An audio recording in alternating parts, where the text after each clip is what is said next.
প্রত্যেকটা সন্ধিক্ষণে প্রত্যেকটা মুহূর্তে তোমরা আমার স্মরণ করো, আমার দিকে লক্ষ্য রাখো, তাহলে আমিও তোমাদের স্মরণ করব। অথচ আজ আমরা মুসলমানেরা সেদিকে আমরা লক্ষ্য করি না।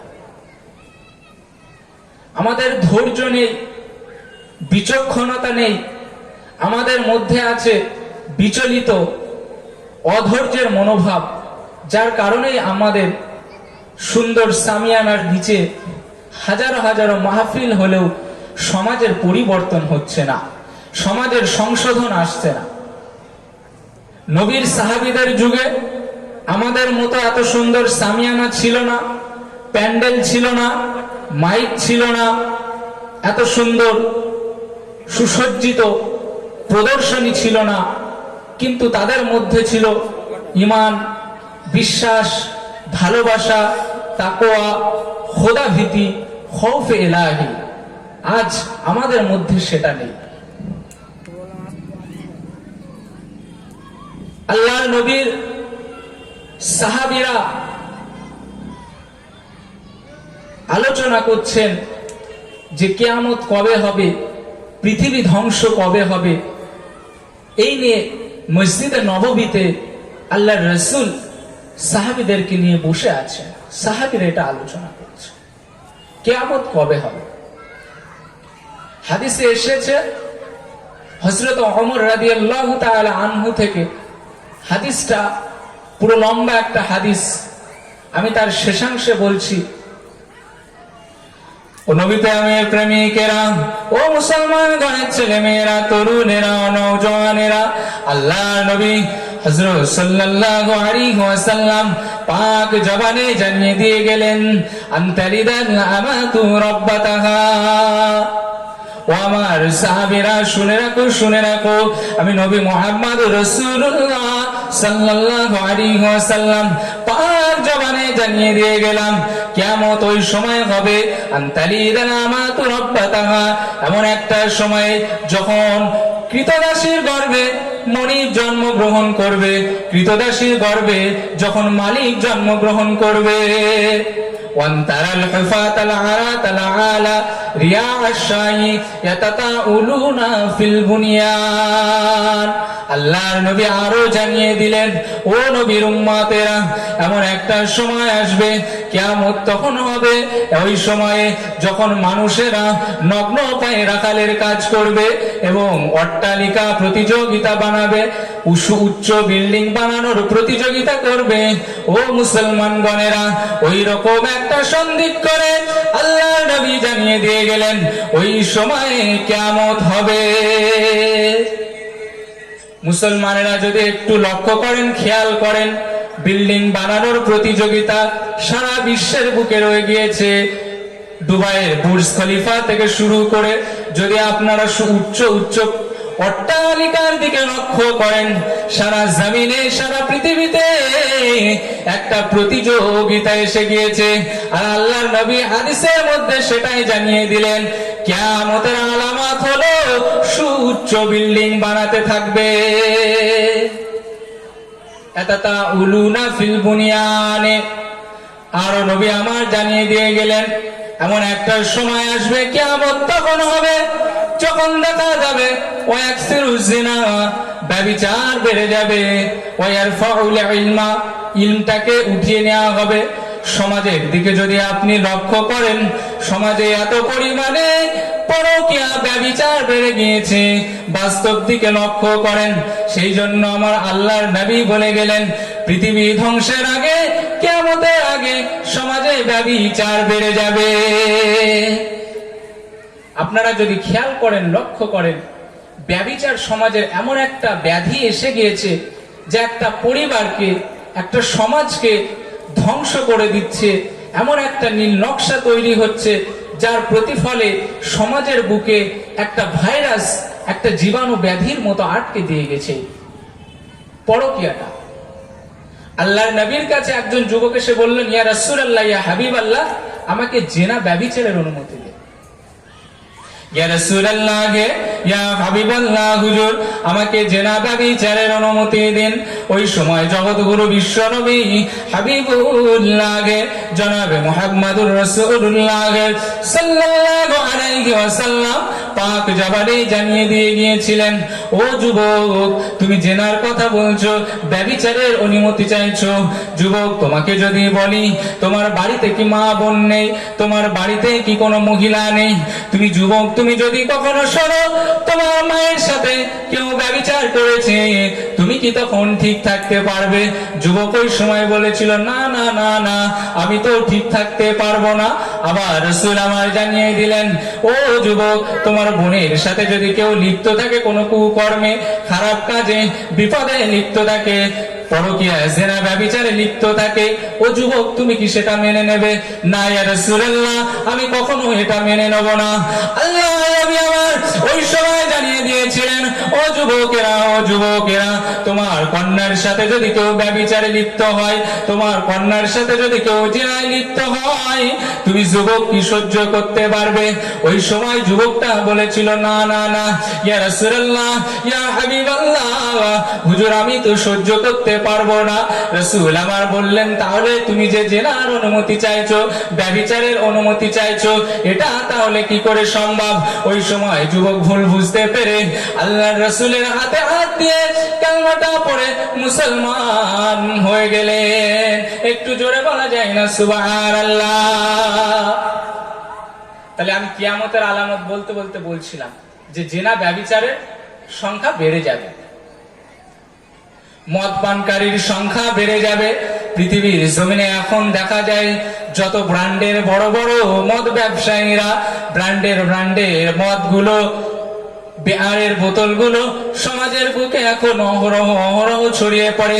রাসূল আমার পাক জবানে জানিয়ে দিলেন, ও আমার সাহাবীরা, এমন একটা সময় আসবে, এমন একটা সন্ধিক্ষণ আসবে, যে সময় মদ পানকারীর সংখ্যা বেড়ে যাবে।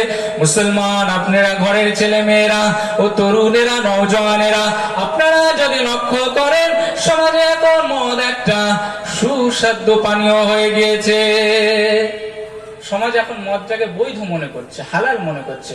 রাসূল বলছে ওই মদটাকে তারা হালাল মনে করতে থাকবে। রাসূল আমার জানিয়ে দিয়ে গেলেন, এমন একটা সময় আসবে, কিয়ামত ততক্ষণ হবে না আল্লাযী নাফসি বিয়াইদি, এমন একটা সময় কিয়ামত ততদিন হবে না এমন সময় যে ব্যক্তি আরেক ব্যক্তিকে হত্যা করবে, আরেক ব্যক্তি আরেক ব্যক্তিকে হত্যা করবে। যে ব্যক্তি যাকে হত্যা করছে সে জানে না কি কারণে তাকে হত্যা করা হচ্ছে, অপর ব্যক্তি যে হত্যা করছে সেও জানে না তাকে কি কারণে হত্যা করছে।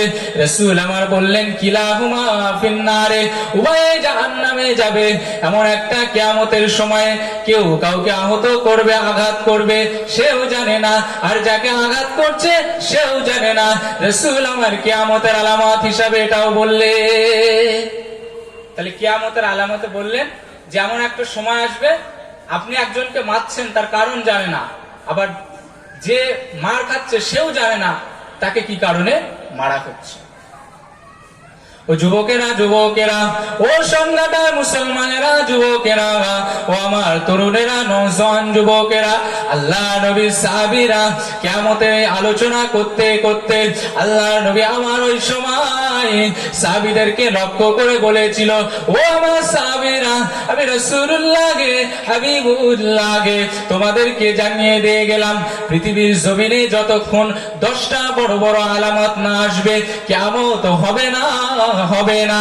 হাদিসের মধ্যে এসেছে, ওয়াদ-দুখানা ওয়াদ-দাজ্জালা ওয়াদ-দাব্বাতা ওয়া তুলু'উশ শামসি মিন মাগরিবিহা ওয়া নুজুলা ঈসা ইবনে মারইয়াম আলাইহিস সালাতু ওয়াস সালাম ওয়া ইয়াজুজা ওয়া মাজুজা ওয়া সালাসাতু খুসুফিন, খাসফুন বিল মাশরিকি ওয়া খাসফুন বিল মাগরিবি ওয়া খাসফুন বিজাজিরাতিল আরাবি ওয়া আখিরু যালিকা নারুন তাখরুজু মিনাল ইয়ামানি তাতুরুদুন নাস আলা মা'শারিহিম। এত বড় একটা লম্বা হাদিস আমার রাসূল সাহাবীদেরকে শুনিয়ে দিলেন, ও আমার সাহাবীরা, 10টা নিদর্শন না আসা পর্যন্ত পৃথিবী ধ্বংস হবে না, কিয়ামত হবে না। রাসূল বলে গেলেন 10টা নিদর্শন, 10টা আলামত, বড় বড় আলামত। এই 10টা বড় বড় আলামত না আসা পর্যন্ত কিয়ামত হবে না। কি আলামত? আমি 10টা আপনাদেরকে জানিয়ে দিচ্ছি। 1 নম্বরে হলো দুখান। দুখান আরবিতে মানে হলো ধোঁয়া, ধূম্র। পৃথিবী জমিনে কিয়ামতের আগে, পৃথিবী ধ্বংস হওয়ার আগে ধোঁয়া এমন ভাবে ভরে যাবে, ধোঁয়াগুলো পৃথিবীর চারিদিকে এমন ভাবে ভরে যাবে, ধোঁয়াগুলো ধূম্র দিয়ে সারা পৃথিবীর জমিনটা ভরে যাবে। আল্লাহর নবী বললেন 1 নম্বরের হলো ধোঁয়া। 2 নম্বর হলো দাজ্জাল। আমি দাজ্জালের ঘটনাটা আরেকটু পরে বলছি। 3 নম্বরে আমার নবী জানিয়ে গেলেন দাব্বা।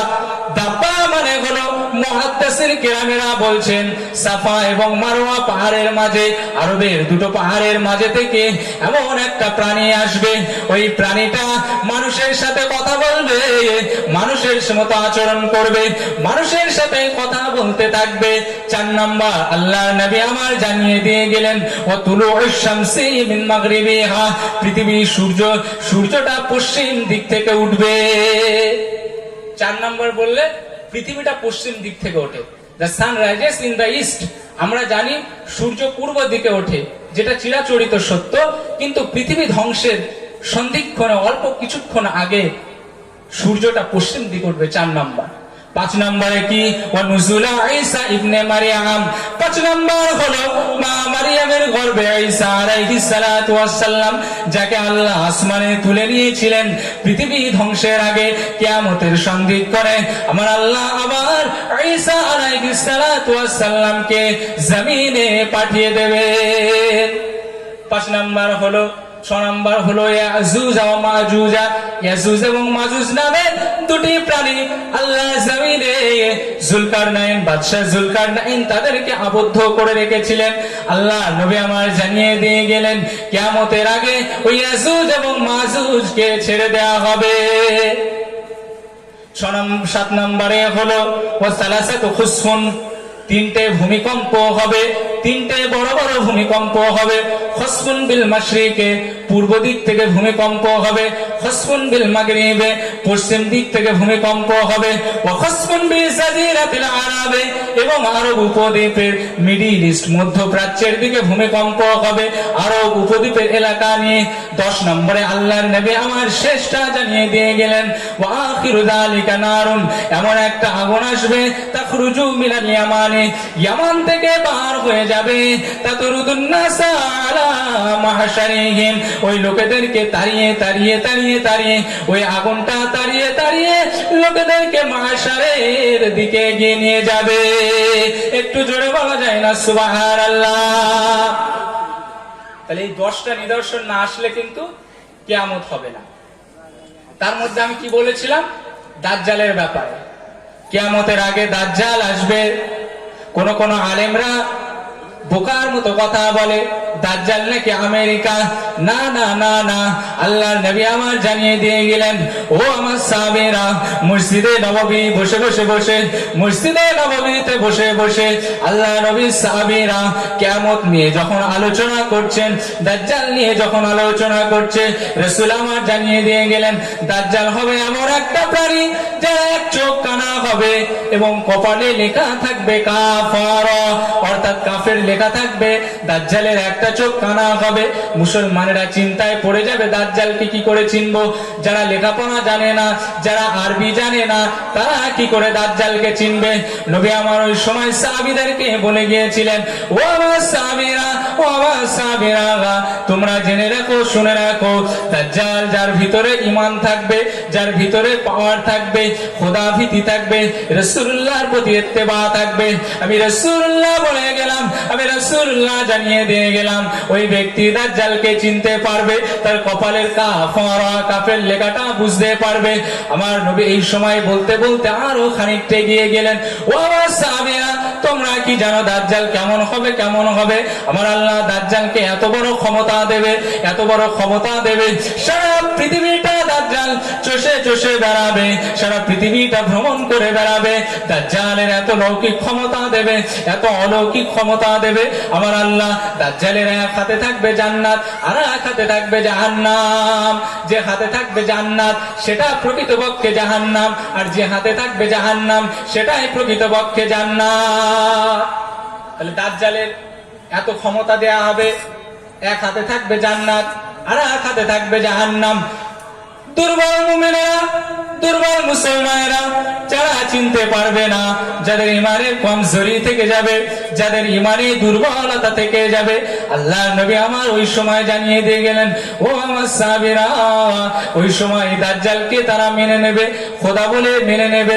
দাজ্জালের এত বড় ক্ষমতা দেওয়া হবে, পাওয়ার দেওয়া হবে, শুধুমাত্র দুটো জায়গায় দাজ্জাল প্রবেশ করতে পারবে না। একটা হলো মক্কা এবং মদিনা। মক্কা মদিনায় ফেরেশতারা প্রহরীর মতো, গাইডের মতো, পাহারাদারের মতো আঁকড়ে ধরে থাকবে, দাজ্জাল প্রবেশ করতে পারবে না। দুটো জায়গায়, মক্কা আর মদিনায় দাজ্জাল প্রবেশ করতে পারবে না। সারা পৃথিবী চষে বেড়াবে দাজ্জাল এবং মানুষের ঈমান হরণ করে নেবে। এই দুর্বল ঈমানকে কিন্তু দাজ্জাল হরণ করে। ওই সময় নবী আমার আরেকটু আগে গিয়ে বললেন, ও আমার সাহাবীরা, দাজ্জাল দাজ্জাল দাজ্জালের বর্ণনা, কিন্তু দাজ্জাল পৃথিবীতে 40 দিন থাকবে। ও আমার সাহাবীরা, তোমরা জেনে রাখো, শুনে রাখো, ও নবী উম্মতেরা জেনে রাখো, শুনে রাখো, দাজ্জাল 40 দিন পৃথিবীর মধ্যে থাকবে। প্রথম দিন হবে আমাদের দিনের মতো 1 বছরের ন্যায়, দ্বিতীয় দিনটা হবে 1 মাসের ন্যায়, তৃতীয় দিনটা হবে 1 সপ্তাহের ন্যায়। এই বাকি দিনগুলো স্বাভাবিক দিনের মতো হবে। এই দিনগুলো দাজ্জাল সারা পৃথিবীর বুকে ঘুরে ঘুরে ঘুরে ঘুরে মুমিন মুসলমানদের ঈমানগুলো হরণ করবে। হরণ করতে করতে করতে এমন একটা সন্ধিক্ষণ এসে যাবে, আমার আল্লাহ ঈসা আলাইহিস সালাতু ওয়াস সালামকে পাঠিয়ে দেবেন দুনিয়া জমিনে। ঈসা আলাইহিস সালাতু ওয়াস সালাম এসে ওই দাজ্জালকে হত্যা করে দেবে। ঈসা আলাইহিস সালাম দাজ্জালকে হত্যা করে দেবে। এই হলো কিয়ামতের ফিতনা, বড় বড় ফিতনা। জি মুসলমানেরা, আজ আমরা বিল্ডিং নিয়ে ব্যস্ত, বালাখানা নিয়ে ব্যস্ত, বিলাসিতা নিয়ে ব্যস্ত, কিন্তু আমরা হাসরের কথা ভাবি না, নসরের কথা ভাবি না, আল্লাহর কথা ভাবি না, আল্লাহর একাকিত্বর কথা ভাবি না, ওয়াহদানিয়াতের কথা ভাবি না, আল্লাহকে আল্লাহ বলে মানি না। টাকার অহংকার, টাকার ভয় আমাদের এসে গিয়েছে। রাসূলের কথা আমরা মানি না, রাসূলের কথা আমরা শুনি না। রাসূলের কথা শুনেছিল সাহাবীরা। হযরত আবু বকর সিদ্দিক রাদিয়াল্লাহু তাআলা আনহু আল্লাহর কাছে রাতে ডুকরে ডুকরে কেঁদে কেঁদে বলতেন, আল্লাহ নবীর সাহাবী আবু বকর ডুকরে ডুকরে কেঁদে বলতেন, ওগো আল্লাহ, আমি আবু বকর, আমাকে যদি মানুষ না বানিয়ে, আমাকে যদি খলিফা না বানিয়ে, আমি আবু বকর, আমাকে যদি তরুলতা বানাতে, ঘাস বানাতে, গৃহ বানাতে, আমি আবু বকর, আমাকে হিসাব দেওয়া লাগতো না। আবু বকর রাতে ডুকরে ডুকরে কেঁদে বলছে, আমাকে যদি মানুষ বানিয়ে না বানিয়ে যদি আমাকে ঘাস তরুলতা বানাতে, তাহলে কিন্তু আমাকে হিসাব দেয়া লাগবে। জান্নাতি সার্টিফিকেট প্রাপ্ত 10 জন আল্লাহর নবী বলে গিয়েছেন, 10 জন জান্নাত প্রাপ্ত সাহাবার নাম করে গিয়েছেন, তাদের মধ্যে হযরত আবু বকর সেই জান্নাত প্রাপ্ত সাহাবা। তিনি তাই আল্লাহর কাছে ফরিয়াদ করছেন, আল্লাহ, আমাকে যদি মানুষ না বানিয়ে যদি তরুলতা ঘাস লতা পাতা বানাতেন, বৃক্ষরাজি বানাতেন, আমাকে হিসাব দেয়া লাগতো। কি ঈমান ছিল! অথচ মুসলমান ঘরের ছেলে মেয়েরা, আমাদের ঈমান ঠিক নেই, আমল ঠিক নেই। ঈমান আমল ঠিক না থাকার কারণে আমরা আল্লাহর প্রতি ভয় করি না। কোন গুনাহ করার আগে আল্লাহর প্রতি আমরা ভয় করি না। ডাকাত, চুরি, রাহাজানি করি, ধর্ষণে লিপ্ত হয়ে যায়, ব্যভিচারে লিপ্ত হয়ে যায়, অন্যের মাল হরণ করে নি, অন্যের মাল হরণ করে নি। ও মুসলমান ঘরের ছেলে মেয়েরা, তরুণেরা, নওজওয়ানেরা, ও নবীর উম্মতেরা, যদি আপনারা একটু খেয়াল করেন, লক্ষ্য করেন সাহাবীদের জীবনটা, আল্লাহর নবীর সাহাবীদের জীবনটা কেমন ছিল। ওই জন্য নবী বলছেন, আসহাবে কান নুজুমে, আমার সাহাবারা তারকার ন্যায়, ইক্তেদাইতুম বিআইহিম ইহতাদাইতুম, তোমরা তাদেরকে অনুসরণ করো, তোমরা হিদায়াত প্রাপ্ত হবে। আর আমরা কাদেরকে অনুসরণ করছি? আমরা আনসোশাল, অসামাজিক লোকেদেরকে আমরা অনুসরণ করছি। আমরা নবীকে চিনতে পারলাম না, রাসূলকে চিনতে পারলাম না, নবীর এত আদর্শ, নবীর এত সামাজিকতা, নবীর এত শিষ্টাচারিতা, নবীর এত সাংসারিকতা, নবীর রাজনৈতিক জীবন আমরা চিনতে পারলাম না। অথচ ভারতবর্ষের জাতির জনক মহাত্মা গান্ধী বলে গিয়েছেন, from my reading I received the impression that the prophet Muhammad sallallahu alaihi wasallam was seeker of truth and God fearing. I am not telling you anything new. Just I want to tell you how I was impressed by his life. জাতির জনক মহাত্মা গান্ধী বলছেন, আমি নবীর জীবনীটা পড়েছি, মুহাম্মাদের জীবনীটা পড়েছি, জীবনীটা পড়ে আমি এতটা কনসেপশন করতে পেরেছি, উপলব্ধি করতে পেরেছি, জগৎগুরু বিশ্ব নবীর মতো এত সুমহান চরিত্র, এত উন্নত চরিত্র, এত সংকল্প চরিত্র, এত চরিত্রের মধ্যে দৃঢ়তা, এত চরিত্রের মধ্যে মানবিকতা, এত চরিত্রের মধ্যে সামাজিকতা আমি আর অন্য কোন ব্যক্তির মধ্যে দেখতে পাইনি। একটু জোরে বলা যায় না সুবহানাল্লাহ।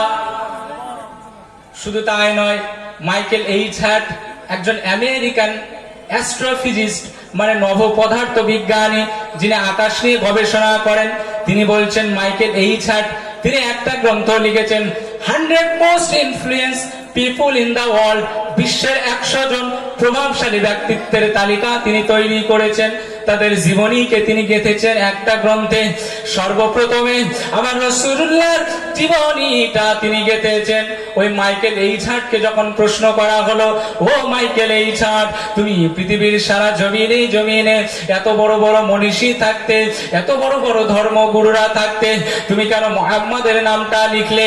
ওই সময় মাইকেল এইচ হার্ট বলেছিলেন, ও জগতের মানুষেরা, আমি মাইকেল এইচ হার্ট সারা পৃথিবীর জমিনে যত মহামনীষী রয়েছে সবার জীবনী আমি পড়েছি, কিন্তু জগৎগুরু বিশ্ব নবী মুহাম্মদুর রাসূলুল্লাহ সাল্লাল্লাহু আলাইহি ওয়াসাল্লাম হুজুরের চরিত্রটা আমি পড়ে, তার চরিত্রটা, তার দৃঢ়তা, তার সংকল্পতা, তার সামাজিকতা, তার শিষ্টাচারতা আমাকে অনুপ্রাণিত করেছে, আমাকে ইনফ্লুয়েন্স করেছে, যার কারণে আমি মাইকেল এইচ হার্ট তার নামটা আগে রেখেছি। একটু জোরে বলা যায় না সুবহানাল্লাহ। কেমন নবী হয়েছে, অথচ আজ আমরা মুসলমানরা হীনমন্যতায় ভুগি, যে আমরা মুসলমান হয়ে আমাদের পরিচয় বোধটা দিতেও আমরা অস্বীকৃতি দিই। খুব সাবধান, রাসূলের ইত্তেবা। 1 তারিখে রাসূল আমার আম্মা জানা আয়েশা সিদ্দিকা রাদিয়াল্লাহু তাআলা আনহার সাথে মরুভূমির দিকে বেড়াতে গিয়েছেন, সফরে গিয়েছেন। ওই সময় আম্মা জানা আয়েশা সিদ্দিকা রাদিয়াল্লাহু তাআলা আনহা নবীজির সাথে সফরে বেরিয়েছেন। একটু ফাঁকা প্রান্তরে, ধুধু বালু প্রান্তরে, আরবের ওই মরু প্রান্তরে আম্মা জানা আয়েশা সিদ্দিকা রাদিয়াল্লাহু তাআলা আনহা এবং আল্লাহর নবী আমার একটু দৌড় প্রতিযোগিতা করলেন। আল্লাহর নবী আমার একটু দৌড় প্রতিযোগিতা করতে করতে আল্লাহর নবী আমার ছুটতে লাগলেন, মা আয়েশাও ছুটতে লাগলেন। দুজনে একটু প্রতিযোগিতা করতে করতে আম্মা জানা আয়েশা সিদ্দিকা রাদিয়াল্লাহু তাআলা আনহা এগিয়ে গেলেন। আম্মা জানা আয়েশা সিদ্দিকা রাদিয়াল্লাহু তাআলা আনহা এগিয়ে যাওয়ার পরে রাসূলকে আমার বললেন, ইয়া রাসূলুল্লাহ, ইয়া হাবিবাল্লাহ, আমি তো এগিয়ে গিয়েছি। অপর একটা দিন আবার 1 তারিখে আবার নবী আমার জনাবে মুহাম্মদুর রাসূলুল্লাহ এবং আম্মা জানা আয়েশা আবার একটা জায়গায় অন্য আরেকদিন আরবের ধুধু বালু প্রান্তরে, মরু প্রান্তরে প্রতিযোগিতার আয়োজন করেছে। ওই সময় মা আয়েশা একটু স্থূল হয়ে গিয়েছিলেন, একটু মোটা হয়ে গিয়েছিলেন। আম্মা জানা আয়েশা সিদ্দিকা রাদিয়াল্লাহু তাআলা আনহা রাসূলের থেকে পিছিয়ে গেলেন। ওই সময় আমার আপনার জগৎগুরু বিশ্ব নবী কত বড় রোমান্টিক ছিলেন, কত বড় প্রেমিক ছিলেন। ওই সময় বিবিকে বললেন, ও আমার আয়েশা, যেদিন তুমি আমাকে হারিয়ে দিয়েছিলে, আজ আমি নবী জগৎগুরু মুহাম্মদুর রাসূলুল্লাহ, আমি তোমাকে আজ পিছনে ফেলে দিলাম। একটু জোরে বলা যায় না সুবহানাল্লাহ। কি নবীর স্বামী স্ত্রীর মধ্যে কি ভালোবাসা! আর আজ আমাদের মধ্যে বাড়ি গেলে, যাও বেড়ে খাও, পারবো না দিতে, আমি এখন সিরিয়াল দেখছি, টিভি দেখছি, যাও গিয়ে খাও, কে তোমাকে দেবে? হ্যাঁ, অথচ রাসূলে আমার আম্মা জানা আয়েশা কি আদর্শ ছিলেন। আম্মা জানা আয়েশা সিদ্দিকা রাদিয়াল্লাহু তাআলা আনহা ঘরের ভিতরে যখন বিশ্রাম নিতেন, রাসূল আমার যখন দিনের কাজে বেরিয়ে যেতেন, রাসূল আমার সফরে যখন বেরিয়ে যেতেন, সফর থেকে বেরিয়ে আসার পরে পরে পরে পরে দরজায় টোকা পড়ার সাথে সাথে আম্মা জান আয়েশা রাদিয়াল্লাহু তাআলা আনহা বলতেন, জি ইয়া রাসূলুল্লাহ, ইয়া হাবিবাল্লাহ, হুজুর আমি লাব্বাইক ইয়া রাসূলুল্লাহ, ইয়া হাবিবাল্লাহ, হুজুর আমি আছি। কত রাত হয়ে গেল আম্মা জান আয়েশা থাকতেন, কি সাহাবা। আর আমরা এখন যুবকেরা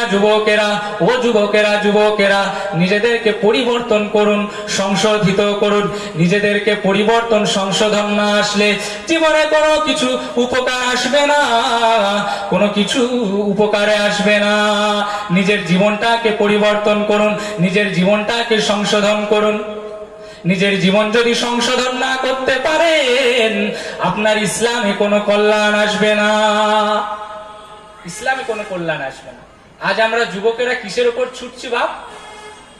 বিভিন্ন রকম অপকর্ম, অসামাজিক কাজে ছুটছি, মেয়েদের পিছনে পিছনে ছুটছি, ব্যভিচারে ফিরে গেছে। যে সমাজে এখন ব্যভিচার একটা বড় ব্যাধি ধারণ করেছে, বিবাহটা কঠিন হয়ে গেছে, তাই না? দেখবেন একটা ছেলের বয়স 30-35 হয়ে গেলেও তার বিয়ে হচ্ছে না, কিন্তু খোঁজ নিয়ে দেখবেন সে আবার তার 7-8টা প্রেমিকা আছে, কিন্তু যখনই বিয়ে করতে যাচ্ছে বলছে ছেলে চাকরি করে না, ছেলে বেকার, ছেলেকে বিয়ে দেয়া। মুসলমান ঘরের ছেলেরা, তরুণেরা, ও নওজওয়ান যুবকেরা, আল্লাহ নবী কয়েকজন যুবক সাহাবীদেরকে ডেকে ডেকে বললেন, ও আমার সাহাবীরা শোনো শোনো, ইয়া মুআশশারাশ শাবাব মান ইসতাতা মিনকুমুল বাত ফালইয়াতাযাওয়াজ فإن له أغض للبصر وأحسن للفروج فإن لم يستطع فعليه الصوم فإن له وجاء। রাসূল আমার যুবক সাহাবীদেরকে ডেকে ডেকে বললেন, ও আমার সাহাবীরা, ও যুবক সাহাবীরা, ও যুবক সম্প্রদায়রা, তোমরা যখন বিবাহ করো, তোমাদের যখন বিবাহের সামর্থ্য এসে যায়, তোমাদের শারীরিক আর্থিকভাবে যখন সক্ষমতা এসে যায়, ও যুবকেরা তোমরা বিবাহ করো। আর আজ আমরা সমাজের দিকে চাইলে ছেলের বয়স 35 হয়ে যায়, 38 হয়ে যায়, বিবাহের নামে খোঁজ নেই, জিনা ব্যভিচারে ভরে যাচ্ছে, পরকীয়ায় লিপ্ত হয়ে যাচ্ছে। আল্লাহ নবী আমার বললেন, ও আমার সাহাবীরা, যদি তোমরা বিবাহ করো, আমি রাসূলুল্লাহ জানিয়ে দিয়ে গেলাম, আগুদ্দু লিল বাসারে, তোমাদের দৃষ্টিটা অবনত হবে, ওই খারাপ মেয়েদের দিকে যাবে না, যারা বেহায়াপনাতা করে অশ্লীলতার মতো সমাজের দিকে ঘুরে ঘুরে বেড়ায়। ও যুবকেরা, তোমরা যদি বিবাহ করো তাহলে তোমাদের দৃষ্টিটা অবনত হবে। ওয়া আসালু লিল ফুরুজে, আল্লাহ নবীর বেনিফিট হিসাবে, এর উপকারিতা হিসাবে বলে গেলেন, তোমাদের দৃষ্টি অবনত হবে এবং তোমাদের যৌনাঙ্গের হেফাজত হবে। তোমাদের দৃষ্টি অবনত হবে এবং যৌনাঙ্গের হেফাজত হবে বিবাহ করলে। আজ কিছু নেই, আপনি বিবাহ করুন, এর এত বরকতময় আছে, আপনার জীবনের দেখবে একটা স্টিয়ারিং ঘুরে যাবে, ঠিক একটা পরিবর্তন আসবে। রাসূল আমার বললেন, তোমার যদি যৌবন থাকে, তোমার যদি সক্ষমতা থাকে, তোমার যদি আর্থিক ক্ষমতা থাকে, বিয়ে করে নাও। ফাইল্লাম ইয়াস্তাতি' আলাইহি বিসসামে, যদি তুমি বিবাহ না করো, তোমার যৌনতা নিবারণ মেটানোর জন্য, তোমার যৌন প্রবৃত্তিকে কমানোর জন্য, ফাআলাইহি বিসসামে, রোজা রাখো। ফাইন্না লাহু বিজাউন, কেননা রোজাটা তোমাদের জন্য ঢাল স্বরূপ। কেননা রোজা রাখলে তোমার যৌনাঙ্গের চাহিদাটা, তোমার যৌবনের চাহিদাটা কমে যাবে। তাই আমার রাসূলুল্লাহ জানিয়ে দিয়ে গেলেন, তোমরা বিবাহ করলে তোমাদের দৃষ্টি অবনত এবং যৌনাঙ্গের হেফাজত হবে। আর বিবাহ যদি তোমরা না করো, তোমরা রোজা রাখো, ওই রোজাটা তোমাদের জন্য ঢাল স্বরূপ হয়ে যাবে। আজ আমরা মুসলমান যুবক ঘরের ছেলে মেয়েরা মেসেঞ্জারে ঢোকা যায় না, ফেসবুকে ঢোকা যায় না, ইনস্টাগ্রামে ঢোকা যায় না, হোয়াটসঅ্যাপে রিলসে স্ট্যাটাসে এত ভরে যায়। সমাজে ব্যভিচার যুবকেরা এত রকম ভাবে ছড়িয়ে চলেছে, যেমন করোনা ভাইরাস ছড়িয়েছিল, ওই রকম ভাবে সমাজে জেনা ব্যভিচারটা ছড়িয়ে গিয়েছে। সমাজে ছড়িয়ে গিয়েছে ভাইরাস, ব্যাধিটা সমাজে রহ ছড়িয়ে। আল্লাহর নবী আমার বললেন, ও যুবকেরা যুবকেরা যুবকেরা, ও মেয়ের বাপেরা, একটু শুনে রেখে দেবেন। আপনার মেয়ের বিবাহের উপযুক্ত হয়ে গেলে বিবাহটা দিয়ে দিন, বিবাহটা দিয়ে দিন। বিবাহটা দিলে সমাজের উপকারিতা এসে যাবে।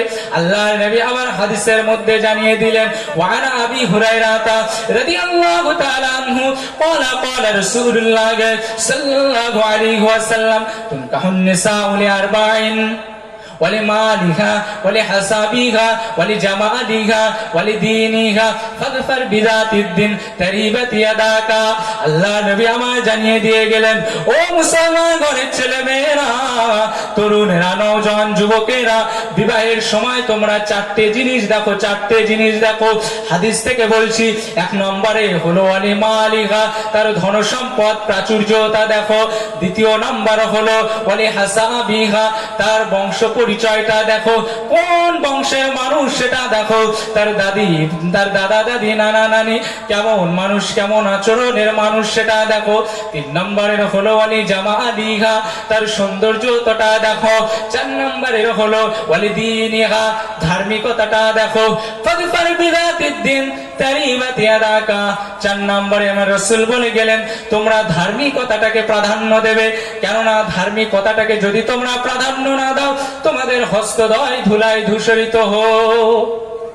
তাহলে রাসূল আমার বিবাহে বলতে গেলে চারটে বললেন। কি বললেন? এক নম্বর সম্পদ, দ্বিতীয় নাম্বার বললেন বংশমর্যাদা, তৃতীয় নাম্বার বললেন সৌন্দর্যতা, চতুর্থ নাম্বার বললেন তার ধার্মিকতা। আর রাসূল আমার বললেন, ফাযফার বিযাতিদ্দিন, তোমাদেরকে প্রেফার করতে হবে, সর্বপ্রথম প্রেফার করতে হবে ধার্মিকতাকে। আজ মুসলমান ঘরের ছেলে মেয়েরা, যুবকেরা, আমরা আজ কোন জায়গায় বিবাহে গেলে কোন মেয়েটা কত সুন্দরী, কোন মেয়েটা কত সুন্দরী সেটা দেখি, তার চরিত্রটা দেখি না, তার ধার্মিকতাটা দেখি না, তার ধার্মিক আচরণটা দেখি না, তার সংসারের লোকেরা কেমন সেটা দেখি না। ও মুসলমান ঘরের ছেলে মেয়েরা, সমাজে যার কারণে এখন ডিভোর্সের সংখ্যা বেড়ে যাচ্ছে, ডিভোর্সের সংখ্যা বেড়ে যাচ্ছে, তালাকের সংখ্যা বেড়ে যাচ্ছে, তার একমাত্র কারণ হলো আমাদের সমাজে বিবাহের সময় আমরা উপযুক্ত পাত্র পাত্রী খুঁজি না, উপযুক্ত পাত্র পাত্রীর সাথে বিবাহেতে আবদ্ধ করি না। খোঁজ নিয়ে দেখবেন, টাকায় ছেলেরা, সৌন্দর্যে মেয়েরা। সব সৌন্দর্য মেয়েদের কথা আমি বলছি না, কোনো কোনো মেয়েরাও তো ভালো আছে, কিন্তু এই সৌন্দর্যের লালাসিত সৌন্দর্যের প্ররোচনায় পড়ে নিজেদের জীবনটাকে প্রলম্বিত করবেন না, প্রলোভিত করবেন না, তাহলে কিন্তু জীবন বরবাদ। যে আর মুসলমান ঘরের ছেলে মেয়েরা আজ আমরা বিবাহ করতে গেলে সেগুলো আমরা দেখি না, অথচ আল্লাহর নবী আবার জানিয়ে দিয়ে গিয়েছিলেন, ইয়া আইয়ুহাল্লাযীনা আমানু তাইয়্যিবু মা হাল্লাল্লাহু লা তুহাররিমু তাইয়্যিবাত মা হাল্লাল্লাহু লাকুম। তোমাদের জন্য যেটা হালাল করা হয়েছে, সূরা মাইদার ভিতরে জানিয়ে দিলেন, তোমাদের জন্য যেটা বৈধ করা হয়েছে, যেটা হালাল করা হয়েছে, সেটাকে তোমরা অবৈধ মনে করো না। সমাজে আমরা এখন যদি লক্ষ্য করি, সমাজে অবৈধ অপকর্মগুলো বেড়ে গিয়েছে, তার একটাই কারণ হলো আমাদের ভিতরে খৌফে লাহি নেই, ওয়াত্তাকুল্লাহ নেই, আল্লাহর ভয় ভীতি নেই। আর আল্লাহর ভয় ভীতি যার নেই, তার কোনো খারাপ কাজ করার সময় বিবেকে একটু বাঁধবে না।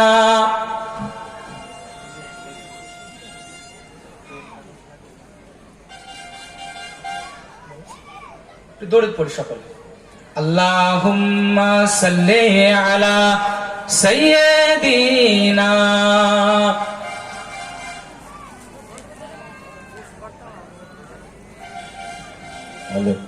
সালাম, একটা কাগজ আর একটা পেন নিয়ে তাড়াতাড়ি আয়। সালাম, একটা কাগজ পেন নিয়ে তাড়াতাড়ি আয়, খুব দরকার। আল্লাহুম্মা সাল্লি আলা সাইয়্যিদিনা মাওলানা মুহাম্মদ ওয়া আলা আলি সাইয়্যিদিনা। আমি নদীর কাছে বললাম, বিলের কাছে শুধালাম, আমি নদীর কাছে বললাম, বিলের কাছে সুদালা। তোমাদের জল কেন টলমল, তোমাদের জল কেন টলমল, কেন এমন সুন্দর, কেন এমন মনোহর। ওরা বলল শুধু বলল, ওরা বলল শুধু বলল, আমাদের কণ্ঠে আল্লাহরই গান, আমাদের কণ্ঠে মাবুদেরই ধ্যান, তাই তো এমন সুন্দর, তাই তো এমন মনোহর। আল্লাহুম্মা সাল্লি আলা সাইয়্যিদিনা ওয়া আলা আলি সাইয়্যিদিনা।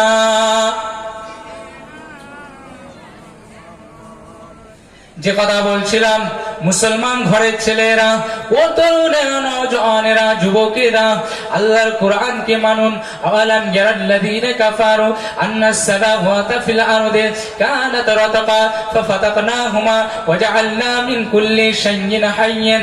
আমার আল্লাহর কোরআন জানিয়ে দিলেন, ও পৃথিবীর মুসলমানেরা, তোমরা কি লক্ষ্য করো না, দেখো না, দেখো না, আমি আল্লাহ পাক রব্বুল আলামিন পৃথিবীটা সৃষ্টি হওয়ার আগে একটা গোলাকার উজ্জ্বল পিণ্ড জ্যোতিষ্কর মতো ছিল, পৃথিবীর কোনো আকৃতি ছিল না। আমি আল্লাহ পাক রব্বুল আলামিন আল্লাহ আমি কি করলাম, পৃথিবী থেকে, সূর্য থেকে, অন্যান্য জ্যোতিষ্কদের থেকে আমি আলাদা করে দিলাম, পৃথক করে দিলাম। ও মুমিন মুত্তাকি মুসলমানেরা, তোমরা কি দেখো না, দেখো না, আমি আল্লাহ পাক রব্বুল আলামিন কেমন করে পৃথিবীটাকে সাজিয়ে দিলাম। আফালা ইয়াতাদাব্বারুনা, তোমরা কি চিন্তা ভাবনা করো না, গবেষণা করো না? ও মুসলমান ঘরের ছেলে মেয়েরা, ও তরুণেরা, ও নওজোয়ান যুবকেরা, ইসলামের দিকে আসুন, ইসলামের দিকে ধাবিত হন। আপনি হতে পারেন ডক্টর, আপনি হতে পারেন এডিও, আপনি হতে পারেন ডিএসপি, আপনি হতে পারেন এএসপি, আপনি হতে পারেন অ্যাসিস্ট্যান্ট প্রফেসর, আপনি হতে পারেন ডক্টরেট, কিন্তু আপনার ভিতরে যদি সামাজিকতা না থাকে, আপনার ভিতরে যদি শিষ্টাচারিতা না থাকে, আপনার ভিতরে যদি পরোপকারিতা না থাকে, আপনার ভিতরে যদি আল্লাহর ভয় না থাকে, আপনি প্রকৃত মানুষ হতে পারবেন না। আপনি হতে পারেন ডিএম, একটা গরিবের বস্তি উচ্ছেদ করার জন্য একটা সাইনেই আপনি গরিবকে কষ্টে করে দিলেন। আপনি হতে পারেন এসডিও, আপনি একটা সাইনের মাধ্যমে, একটা শোয়ের মাধ্যমে গরিব মানুষদেরকে বিপদে ফেলে দিতে পারেন। আবার একটা সাইন শয়ের মাধ্যমে আপনি ওই সমাজে উপকারও করতে পারেন। ও মুসলমান ঘরের ছেলে মেয়েরা, পঞ্চায়েতের টেন্ডার এসেছে, আপনার টেন্ডারের দায়িত্ব রয়েছে। আপনার যদি খোদার ভয় থাকে, আল্লাহর ভয় থাকে, আপনার ভিতরে যদি আল্লাহর ভয় থাকে, পঞ্চায়েতের টেন্ডারে মাল বন্টনের সময় আপনি সুষমভাবে বন্টন করবেন। রাস্তায় হওয়ার সময় আপনি সমানভাবে রাস্তায় সমভাবে মাল বন্টন করবেন। কিন্তু না না না না, এখন সেটা দেখা যায় না। এখন সমাজে দেখা যায় অসামাজিকতা এসে গিয়েছে, ঘুষ এসে গিয়েছে। এই কারণে সমাজে আজ এই দশা। ঠিক বলছি তো নাকি? বাস্তব কথা তো। আরে ঈসা নবীর ঘটনা, মুসা নবীর ঘটনা, আদমের ঘটনা আপনাদেরকে অনেক শোনাবে, কিন্তু সমাজে বাস্তব যেটা দরকার, সংশোধন, রেকটিফাই ইয়োরসেলফ, ব্যক্তিগত সংশোধন, আত্মসংশোধন যাকে বলে, সেটা যদি আপনার ভিতরে না আসে, আপনি প্রকৃত মুসলমান হতে পারবেন না। রাসূল আমার জানিয়ে দিয়ে গিয়েছেন, তুমি যত বড় নামাজি হও না কেন, যত বড় রোজা হও না কেন, যত বড় হাজির সাহেব হও না কেন, তুমি যদি অপরের একটা টাকা অপহরণ করেছো, অপরের একটা টাকা যদি মেরে নিয়েছো, তোমার নামাজ কোনো কাজে আসবে না, তোমার হজ কোনো কাজে আসবে না। তুমি হতে পারো হাজির সাহেব, তুমি হতে পারো গাজী সাহেব, কোন বান্দার যদি হক মেরে নিয়েছো, কোন বান্দা যদি তোমাকে আমানত হিসাবে টাকা রাখে, আমানত হিসাবে তার সম্পদটা রাখে, তুমি তার সম্পদটাকে হরণ করো না। রাসূল আমার জানিয়ে দিয়ে গেলেন, কিয়ামতের দিনে হাসরের ময়দানে ওই ব্যক্তিকে আল্লাহর কাঠ গড়ায় দাঁড়িয়ে দাঁড়িয়ে হিসাবটা দেয়া লাগবে। জি, আল্লাহর হিসাবটা দেয়া লাগবে। ও মুমিন মুসলমানেরা, ঘরের ছেলেমেয়েরা, তরুণেরা, ও নওজোয়ান যুবকেরা, আমরা সংশোধনের মধ্যে আসি। আল্লাহ পাক রব্বুল আলামিন জানিয়ে দিয়ে গেলেন সূরাতুল মুলক পারা নাম্বার 29, ওয়ালিল্লাযিনা কাফারু বিরাব্বিহিম وللذين كفروا بربهم عذاب جهنم وبئس المصير إذا ألقوا فيها سمعوا لها شهيقا وهي تفور تكاد تميز من الغيظ كلما ألقي فيها فوج سألهم خزانتها ألم يأتيكم نذير قالوا بلى قد جاءنا نذير فكذبنا وقلنا ما نزل الله من شيء إن أنتم إلا في ضلال كبير আল্লাহর কোরআন জানিয়ে দিয়ে গেলেন পারা নাম্বার 29 সূরাতুল মুলকের মধ্যে যারা আল্লাহকে মানল না রাসূলকে মানল না আবার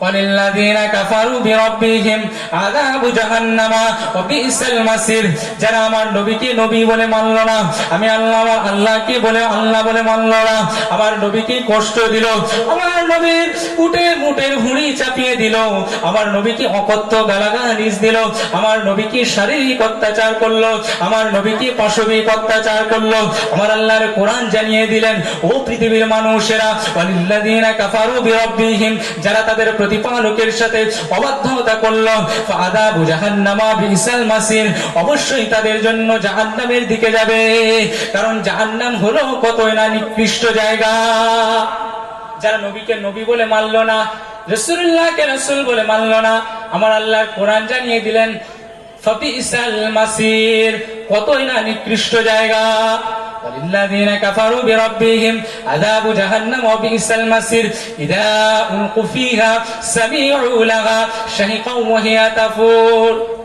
যখন ওই আল্লাহর নাফরমান বান্দাদের যারা আল্লাহকে আল্লাহ বলে মানেনি রাসূলকে রাসূল বলে মানেনি যখন তাদেরকে ধরে চুড়ে জাহান্নামে নিক্ষেপ করা হবে জাহান্নামে ফেলা হবে নরকে ফেলা হবে ওই সময় জাহান্নামের প্রহরীরা তাদেরকে বলবে তার আগে তারা কি গাধার কর্কশ্বরের ন্যায় আওয়াজ শুনতে পাবে এত বিশ্রী এত খারাপ কণ্ঠ তারা শুনতে পারবে ওই জাহান্নামের বুকে আমার আল্লাহর ফেরেশতারা যারা জাহান্নামের প্রহরীরা বলবে ও জাহান্নামের প্রহরীরা তোমরা কেন জাহান্নামে এসেছো বলো কেন তোমাদেরকে জাহান্নামে ফেলা হয়েছে কেন তোমাদেরকে জাহান্নামে নিক্ষেপ করা হয়েছে ওই সময় বলবে আমি আল্লাহকে আল্লাহ বলে মানিনি রাসূলকে রাসূল বলে মানিনি নবীর কথাগুলো মানিনি রাসূলুল্লাহর কথাগুলো মানিনি রাসূলের কথাগুলো মিথ্যা বলেছিলাম রাসূলুল্লাহকে গালিগালাজ দিয়েছিলাম যার কারণেই আমাদের এই পরিণতি তখন ওই জাহান্নামের প্রহরীরা আবার জিজ্ঞাসা করবে ও আমার জাহান্নামবাসীরা তোমাদের কাছে কি কোনো সতর্ককারী আসেনি অ্যাওয়ারনেসকারীরা আসেনি ইনসাফকারীরা আসেনি কোন নবী আসেনি কোন রাসূল আসেনি ওই সময় জাহান্নামের বাসীরা বলবে ক্বালু বালা হ্যাঁ আমাদের নিকট এসেছিল ও ক্বালু বালা কাযাবনা কিন্তু না ওই সময় আমাদের নিকট নবীরা এসেছিল আমরা তাদেরকে মিথ্যুক বলেছিলাম আমরা তাদেরকে ষড়যন্ত্রকারী বলেছিলাম ওয়ালা কুন্না নাসমাউ আও নাকিলু মা কুন্না ফি আসহাবিস সাইর যদি আমরা জাহান্নামবাসী হয়ে গিয়েছি ওই জাহান্নামবাসীরা সেদিন আফসোস করে বলবে যদি নবীর কথাগুলো মানতাম সন্ধ্যাটার বুকে আমিনুর রহমান এসেছিল নদিয়া জেলা চাপড়া থানার মধুপুর গ্রাম থেকে আমিনুর রহমান কত কথা বলেছিল পরবর্তী ওয়াইজেন কেরামেরা এসেছিল কত কথা বলেছিল কিন্তু না আমরা ওনাদের কথাগুলো মানেনি কারণ এদিক দিয়ে শুনেছি এদিক দিয়ে বার করে দিয়েছি উপঢৌকন করিনি উপলব্ধি করিনি যার কারণে আজকে আমাদের এই জাহান্নামের পরিণতি সেই দিন ওরা আফসোস করে বলবে কোরআন বলে গেলাম সূরা মুলকের মধ্যে পারা নম্বর 19 আজ মুসলমান আমরা ভেবেছি কিয়ামতের কথা ভাবি না অনেকে কিয়ামতকে বিশ্বাসই করে না অনেকে আবার বলে ওই কবরে গেলে মানুষ মরে গেলেই তো শেষ কবর গিয়ে কি হবে আচ্ছা আপনারা একটা জিনিস লক্ষ্য করেছেন অনেকে তো আবার বলে কবরের আযাবটাই বা কি করে হয় কাউকে যদি বাঘে পেটে খেয়ে নেয় তো তার কবর লাগে না তাহলে কি করে সে আযাবটা পাচ্ছে তাই কি প্রশ্ন তো আপনাদের মধ্যে আসতে পারে নাকি কেউ যদি সমুদ্রে নিক্ষেপিত হয় তাকে যদি কেউ গিলে খায় তাহলে কোনো মাছেরা তার কবরের আযাবটা কি করে হয় যে মুসলমান ইমানটা আনতে হবে কি রাসূল আমার বলে গেলেন তার আত্মা তার নাফস কিন্তু সে যেখানেই থাকুক বাঘের পিঠেই থাকুক ছাগলের পিঠেই থাকুক আর যেখানেই থাকুক না, যার পেটেই থাকুক, তাকে কিন্তু তার অত্যাচারিতটা তাকে সহ্য করতেই হবে, কবরের আযাবটাকে সহ্য করতে হবে। আজ আমাদের কবরের ভয় নেই, হাসরের ভয় নেই, নসরের ভয় নেই। আজ আমাদের বিল্ডিং বানানোর প্রতিযোগিতা, আজ আমাদের অট্টালিকা, আত্ম অহমিকা, আজ আমাদের লালাসিত সুউচ্চ জীবন জীবিকা উপার্জনের আমাদের একটা নিরাশায় ছুটে ছুটে বেড়াচ্ছে। আল্লাহ বলছে, যাও অপকর্ম করতে করতে করতে তোমরা, ঘুড়ি যেমন উপরে উড়ে যায়, আমি ঘুড়ির সুতোটা কেটে দিলে ঘুড়ি পড়ে যাবে, ওই রকম অসামাজিক কাজকর্ম তোমরা করতে করতে যতই বাড়ো না কেন। নমরুদ বেড়েছিল, ফেরাউন বেড়েছিল, কিন্তু তারা রক্ষা পায়নি, তোমরাও সেরকম রক্ষা পাবে না। আল্লাহ আমার জানিয়ে দিয়ে গেলেন, তোমাদেরকেও তদ্রুপ সেই রকম অবস্থার মধ্যে তোমাদেরকে। ভাইরা আমার, মুসলমান ঘরের ছেলেরা, তরুণেরা, ও নওজোয়ান যুবকেরা, ও মুসলমান ঘরের ছেলেমেয়েরা, ওই কিয়ামতের দিনটা কেমন হবে, কেমন হবে? সাহাবীদের কাছে প্রশ্ন ছুড়ে দেয়, রাসূলুল্লাহর কাছে প্রশ্ন ছুড়ে দেয়, আল কারিআতু মাল কারিআ ওয়া মা আদরাকা মাল কারিআ ইয়াওমা ইয়াকুনুন নাসু কাল ফারাশিল মাবসুস ওয়া তাকুনুল জিবালু কাল ইহনিল মানফুশ ফাআম্মা মান সাকুলাত মাওয়াজিনুহু ফাহুয়া ফি আইশাতির রাদিয়া ওয়া أما من خفت موازينه فأمه هاوية وما أدراك ما هي نار حامية। ও নবী, আপনি বলে দিন কিয়ামতটা কেমন হবে? ইয়াউমা ইয়াকুনুন নাসু কাল ফারাশিল মাবসুস, কিয়ামতটা যখন ইসরাফিল আলাইহিস সালাতু ওয়াস সালাম সিংহায় ফুৎকার দেবে, সিংহায় ফুৎকার দেওয়ার সময় সাথে সাথে ইয়াউমা ইয়াকুনুন নাসু কাল জিবালি মানফুস, ওই সময় ইয়াউমা ইয়াকুনুন নাসু কাল ফারাশিল মাবসুস, মানুষেরা তুলার ন্যায়, পশমের ন্যায় উঠতে থাকবে। ধনুচেরা যেমন তুলাগুলোকে বাড়ি দেওয়ার সময় তুলোগুলো উঠতে উঠতে থাকে। আল্লাহর কোরআন জানিয়ে দিলেন, কিয়ামতটা যখন হবে, ওই কিয়ামতের সময় মানুষেরা ধুলোর বা ওই পশমের ন্যায় মানুষগুলো উঠতে থাকবে। একটু জোরে বলা যায় না সুবহানাল্লাহ? ইয়াউমা ইয়াকুনুন নাসু কাল ফারাশিল মাবসুস ওয়া তাকুনুল জিবালু কাল ইহনিল মানফুশ, পাহাড়গুলো ধ্বংস হয়ে যাবে। পৃথিবীর জমিনে মাউন্ট এভারেস্ট রয়েছে, কিলিমানজারো রয়েছে, গডইন অস্টিন রয়েছে, ফ্রান্সের ভোজ রয়েছে, জার্মানির ব্ল্যাক ফরেস্ট রয়েছে, ভারতের সাতপুরা রয়েছে, পশ্চিমবঙ্গের সান্দাকফু রয়েছে। যত বড় জমিনের ভিতরে যত পাহাড় পর্বত থাকুক না কেন, ওই দিন পাহাড়গুলো ধুলোর ন্যায় উঠতে থাকবে। ওয়াতাকুনুল জিবালু কাল ইহনিল মানফুশ, কিন্তু ফাআম্মা মান সাকুলাত মাওয়াজিনুহু, যার ওজনটা ভারী হবে। দুনিয়ার জমিনে এই সংখ্যাটার এই সালে সবে এসেছিল, দুটো কোরআনের কথা শুনেছিল, হাদিসের কথা শুনেছিল, আলেম ওলামার কথা শুনেছিল। ফাআম্মা মান সাকুলাত মাওয়াজিনুহু ফাহুয়া ফি আইশাতির রাদিয়া, তার ওজনটা যখন ভারী হয়ে যাবে, আল্লাহর কোরআন জানিয়ে দিয়ে গেলেন, তার মুখটা উজ্জ্বল হয়ে উঠবে, তার মুখটা উজ্জ্বল হয়ে উঠবে।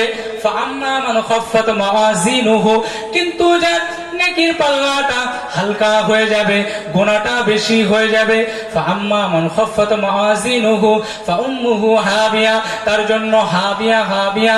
রাসূলকে আমার প্রশ্ন করলেন, ওমা আদরাকা মা হিয়া, হে নবী হাবিয়াটা কি জানেন? নারুন হামিয়া, সেটা হলো প্রজ্বলিত অগ্নিকুণ্ড। তার মানে কি বললাম? কিয়ামতের দিন যাদের নেকির পাল্লা ভারী হবে তাদের মুখটা উজ্জ্বল হয়ে উঠবে, আর যাদের নেকির পাল্লাটা হালকা হবে তারা একবার আফসোস করবে, তাদের ঠিকানা হবে হাবিয়া। নবীকে বললেন, হে নবী, আপনি বলে দিন হাবিয়াটা কি? নারুন হাবিয়া, প্রজ্বলিত অগ্নিকুণ্ড। অথচ মুসলমান ঘরের ছেলে মেয়েরা, তরুণেরা, ও নওজোয়ান যুবকেরা, ও সন্গাটার মুসলমান ভাইরা আমার, আব্বা জানেরা আমার, ওই কিয়ামতের দিকে একটু লক্ষ্য করুন। ইয়াউমা ইয়াকুমুর রূহু ওয়াল মালাইকাতু সাফফান লা ইয়াতাকাল্লামুনা ইল্লা মান আযিনা লাহুর রহমান ওয়া ক্বালা সাওয়াবা। আল্লাহর কোরআন জানিয়ে দিলেন, পারা নাম্বার 30, সূরার নাম হলো নাবা। ইয়াউমা ইয়াকুমুর রূহু, ওই কিয়ামতের দিনটা কেমন হবে?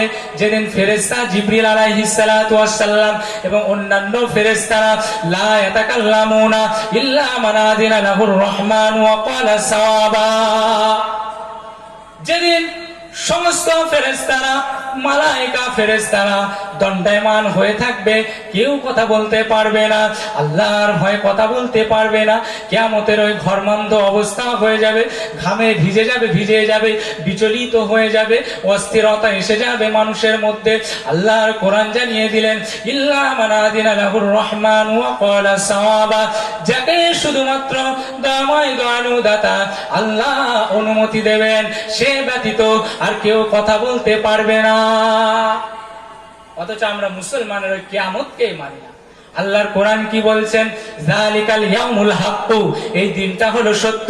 ফামান শাআ আত্তাখাযা ইলা রাব্বিহি মাআবা, যে ব্যক্তি আল্লাহর আশ্রয়কে গ্রহণ করলো, আল্লাহকে বলে মেনে নিল, নবীকে বলে মেনে নিল, তার আশ্রয়স্থল হলো জান্নাত।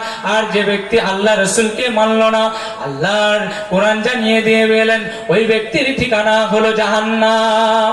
সেই দিন কাফেরেরা, মুশরিকেরা, বেদুইনেরা আফসোস করে বলবে, ইয়া লাইতানি কুনতু তুরাবা, যদি আমরা মাটি হয়ে যেতাম কতই না ভালো হতো।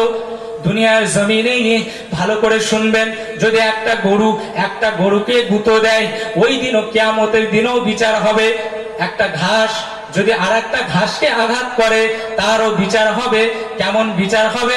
আল্লাহর নবী জানিয়ে দিয়ে গেলেন, কিয়ামতের দিনে যে গরু আরেক গরুকে গুঁতো দিয়েছিল, ওই সেই গরুকে গুঁতো দিয়ে বদলা দিয়ে তাদেরকে শোধ করে দেয়া হবে।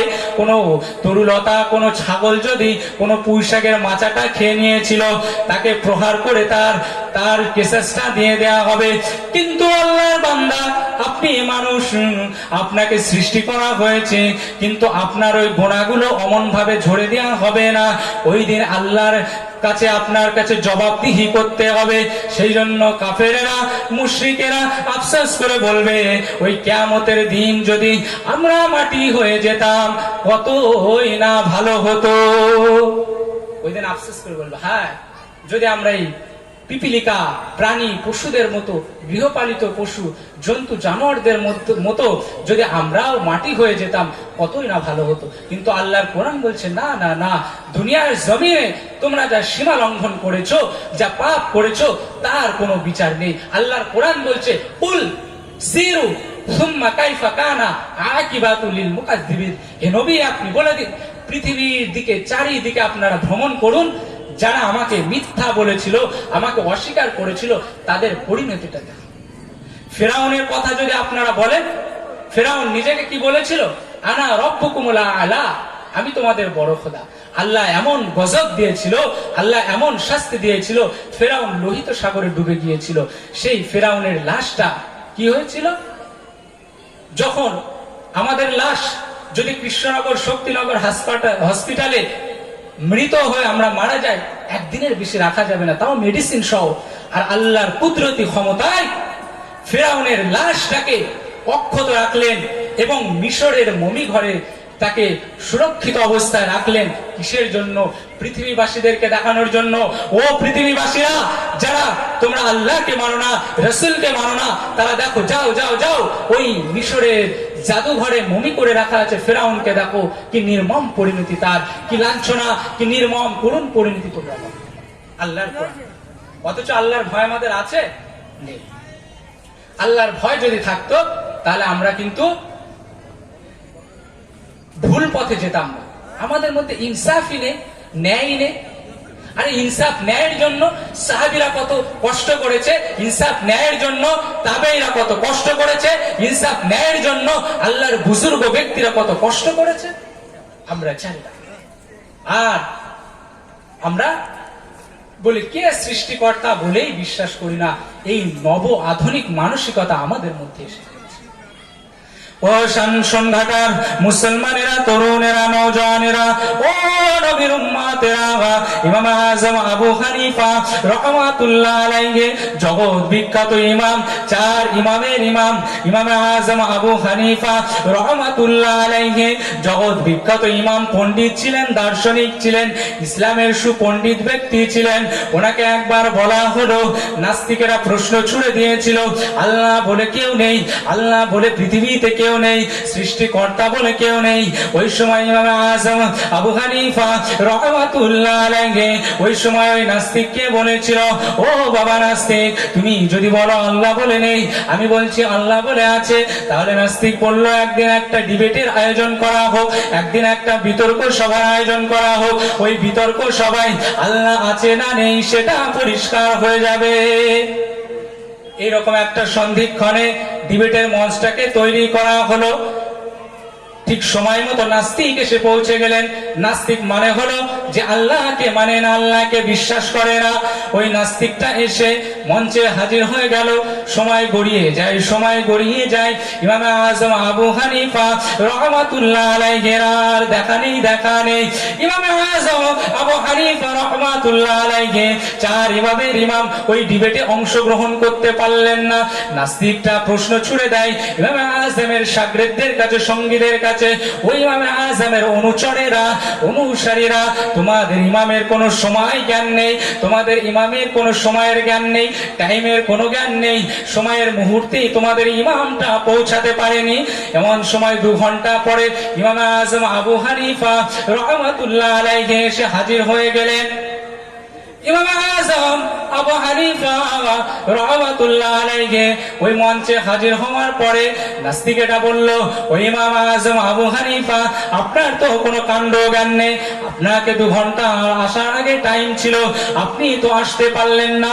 ওই সময় ইমাম আযম আবু হানিফা রাহমাতুল্লাহ আলাইহি বলেছিলেন, ও বাবা নাস্তিক, আমাকে একটু বলার সুযোগ দিন, আমাকে একটু কথা বলার সুযোগ দিন। আমি যে পথে আসি, যে পথে বাড়িতে আমি রওনা দিই, ওই পথে আসতে আসতে আমার বাড়ির সামনে একটা নদী বাদে, ওই নদীতে সেদিন কোনো নৌকা ছিল না, সেদিন কোনো নৌকায় কোনো মাঝি ছিল না। ওই সময় একটা দূরপ্রান্তে, নদীর ওপ্রান্ত থেকে একটা বড় বৃক্ষ এমনি এমনি কেটে গেল, তক্তপোষ হয়ে গেল, নৌকা হয়ে গেল। আমি ইমাম আযম আবু হানিফা রাহমাতুল্লাহ আলাইহি ওই তক্তপোষে উঠে গেলাম। তক্তপোষে উঠে যাবার সাথে সাথে আমার ইমাম আযম আবু হানিফা রাহমাতুল্লাহ আলাইহি আমাকে এগিয়ে নিয়ে গেল, এগিয়ে নিয়ে গিয়ে আমাকে নদীটা পার করে দিল। তখন বলছে আমাকে এগিয়ে নিয়ে গেল, নদীটা পার করে। নাস্তিক বলছে, আপনার কি মাথা খারাপ? এটা কি হতে পারে? আরে এমনি এমনি কি গাছ কেটে যেতে পারে? এমনি এমনি করে কি বৃক্ষ হয়ে যেতে পারে? এমনি এমনি কি তক্তপোষ নৌকা হতে পারে? এমনি এমনি কি মাঝি ছাড়াই নৌকা চলতে পারে? ওই সময় ইমাম আযম আবু হানিফা রাহমাতুল্লাহ আলাইহি বলেছিল, ও শাগিরদেরা, ও নাস্তিকেরা, শোনো শোনো শোনো শোনো শোনো, তুমি যে বলো আল্লাহ নেই, আল্লাহ বলে কেউ নেই, যদি এই বিনা গাছ ছাড়া, বিনা নৌকা ছাড়া, বিনা মাঝি ছাড়া যদি নদী পার না হওয়া যায়, তাহলে এত বড় পৃথিবীটা সৃষ্টিকার, এত বড় জমিনটা সৃষ্টি করলো কে? এত সুন্দর চাঁদটা সৃষ্টি করলো কে? এত সুন্দর সূর্যটা সৃষ্টি করলো কে? সূর্য থেকে আমি পৃথিবীর দূরত্ব প্রায় 15 কোটি লক্ষ কিলোমিটার করলাম, এমন একটা ভারসাম্যের মধ্যে রেখে দিলাম, এমন আমি জ্যোতিষগুলোকে এমন এমন ভাবে সাজালাম, চাঁদটাকে এমন ভাবে আলো দিলাম, সূর্যের আলো চাঁদের মধ্যে দিলাম, পৃথিবীতে এত সুন্দর করে সজ্জিত করলাম, গাছ দিলাম, তরুলতা দিলাম, পাহাড় দিলাম, পর্বত দিলাম, মালভূমি দিলাম, সমভূমি দিলাম, পৃথিবীর জমিনটা এত সুন্দর ভাবে সুসজ্জিত করে দিলাম, তাহলে পৃথিবীর জমিনটা কি এমনি এমনি হলো? তখন বলছে, এত সুন্দর আকাশ, এত সুন্দর জমিন, এত সুন্দর তারা, এত সুন্দর সূর্য, এত সুন্দর মরুভূমি, এত সুন্দর আর সমভূমি, যদি এগুলো যদি এমনি এমনি না হতে পারে, এর পিছনে যদি সৃষ্টিকর্তা থাকে, তাহলে? তখন নাস্তিক বলল, তাই তো, তাহলে তো সৃষ্টিকর্তা আছে, আমি তো এটা পরে ভেবিনি, ডিবেটের আর দরকার নেই। সাথে সাথে হাতে হাত দিয়ে মুসলমান হয়ে গেল। একটু জোরে বলা যায় না সুবহানাল্লাহ?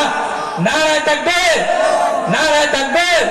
মহান ঈসা আলাইহিস সালাম, মহান ঈসা আলাইহিস সালাম। সকলে আমরা একটু দরুদ পড়ি। আল্লাহুম্মা সাল্লি আলা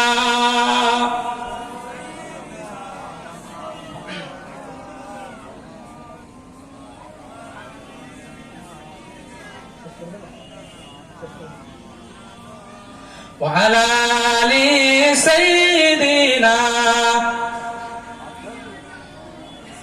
मुझको पिला दे इश्क का जाम, तू आकार मैं हूँ गुलाम, मुझको पिला दे इश्क का जाम, तू आका और मैं हूँ गुलाम। रब की दुलारे तुम ही तो हो, सबकी सहारे तुम ही तो हो। रब की दुलारे तुम ही तो हो, सबकी सहारे तुम ही तो हो। आए जितने नबी दुनिया में, सबसे प्यारे तुम ही तो हो, सबसे प्यारे तुम ही तो हो। भेजे खुदा ने तुझको सलाम, भेजे खुदा ने तुझको सलाम, तू आका और मैं हूँ गुलाम। अल्लाहुम्मा सल्ली अला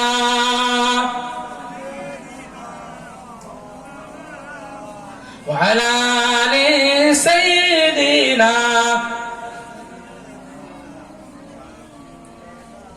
এখানেই সমাপ্ত করছি, কারণ সময় তো একটা টাইম, একটা মেনটেন্সটা খুব ইম্পর্টেন্ট সমাজের জন্য, যেটা ইসলাম সবসময় প্রেফার করে, প্রাধান্য দেয়।